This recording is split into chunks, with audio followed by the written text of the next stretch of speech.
এটিএমের সামনে দাঁড়িয়ে এক বৃদ্ধা মা ঝুঁকে পড়েছেন বয়সের ভারে। হাতে একটা ছোট্ট কাপড়ের ব্যাগ আর এক হাতে ফোন। ব্যাগের ভেতর কিছু কাগজপত্র উঁকি দিচ্ছে। আমি ঢুকতে যাচ্ছি এটিএম রুমে, হঠাৎ বৃদ্ধা টেনে ধরলেন হাতটা। বাবা, তুমি টাকা তুলবে? ভাবলাম গেল বোধহয় কিছু। বললাম, বলুন কি চাই। আমার ধারণা মিথ্যা প্রমাণিত করে বৃদ্ধা বললেন, আমায় কিছু টাকা তুলে দেবে বাবা? আমি ওই ঘরে ঢুকতে ভয় পাই, আমায় খুবই টাকার প্রয়োজন। আমি বললাম, চলুন ভেতরে।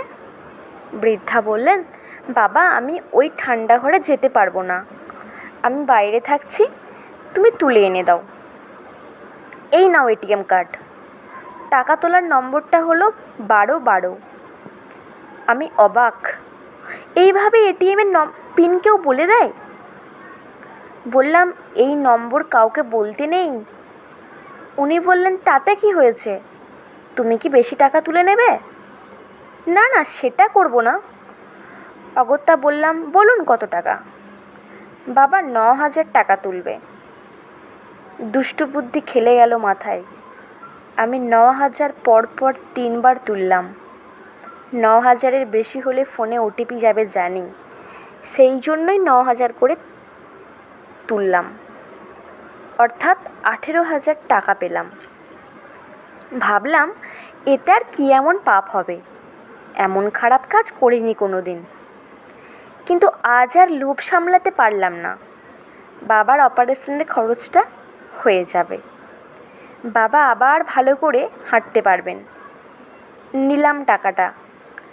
গরিবের সবসময় ন্যায় নীতি দেখলে চলে না। এরপর নিজের 2,000 টাকাও তুললাম।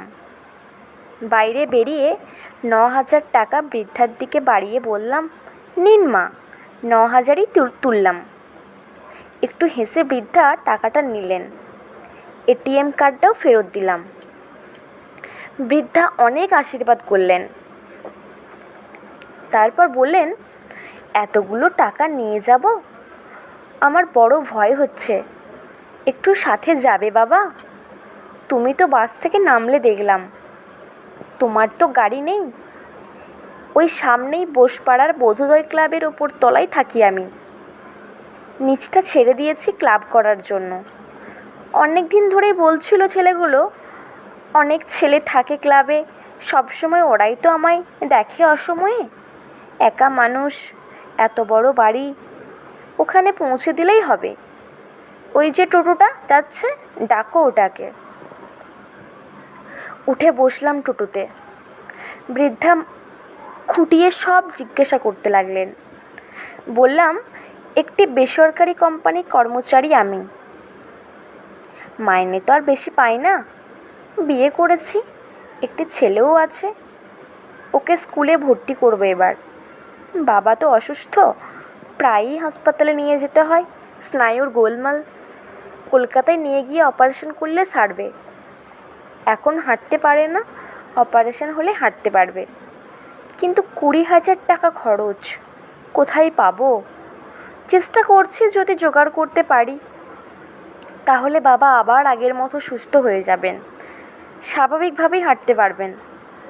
এসে গেছি ওনার বাড়ির কাছে। আমি বললাম, আমি তাহলে আসি মা। বৃদ্ধা মা কিন্তু ছাড়বেন না। বললেন, তা কি হয় বাবা? আমার বাড়িতে এসে একটু মিষ্টিমুখ না করে চলে যাবে? চলো ওপরে। নিচে সিঁড়ির পাশে ক্লাব ঘর, ক্লাব ভর্তি ছেলে, সবাই দেখছে আমাদের। সিঁড়ি দিয়ে ওপরে উঠে গেলাম। একটি মেয়ে দরজা খুলে দিল। তবে যে বললেন একা থাকি। বৃদ্ধা মা বললেন, ও কমলি, কথা বলতে পারে না, তবে শুনতে পায়। আমায় রান্না বান্না থেকে সব ওই করে, শুধু টাকা তোলার কাজটা পারে না। বিরাট বড় বাড়ি, সামনের ঘরে আমাকে বসতে দিয়ে ভেতরে ঢুকে গেলেন বৃদ্ধা। ভাবলাম পালিয়ে যায়, কিন্তু তার হলো না।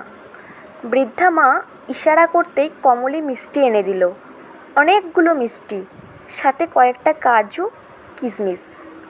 তাড়াতাড়ি খেয়ে ফেললাম। আমি তাড়াতাড়ি পালিয়ে যেতে পারলে যেন বেঁচে যায়। বললাম, আমি আসি মা এবার। বৃদ্ধা বললেন, একটু দাঁড়াও বাবা, আমি এক্ষুনি আসছি, বলে আবার ঢুকে গেলেন ভেতরে। বৃদ্ধা যখন ফিরে এলেন তখন ওনার হাতে 2000 টাকা। বললেন, বাবা এটা নাও। আমি বললাম, এটা আবার কেন দিচ্ছেন? আমি আপনাকে টাকা তুলতে একটু সাহায্য করেছি মাত্র, তার জন্য আবার টাকা কেন? আমাকে অবাক করে দিয়ে বৃদ্ধা বললেন, ওই যে তোমার বাবার অপারেশন করাতে 20,000 খরচ বললে, তোমার কাছে তো 18,000 আছে। এই 2,000 না নিলে কি করে হবে?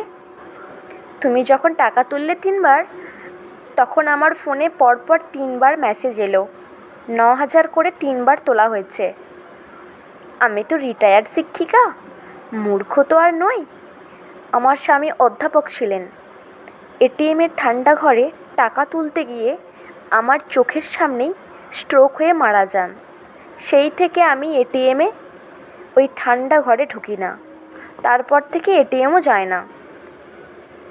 ওখানে ঢুকলে আমার মন খারাপ হয়ে যায়। মনে হয় এই সেই ঠান্ডা ঘর যেখানে চিরঘুমে ঢলে পড়েছিল আমার প্রাণ বন্ধু।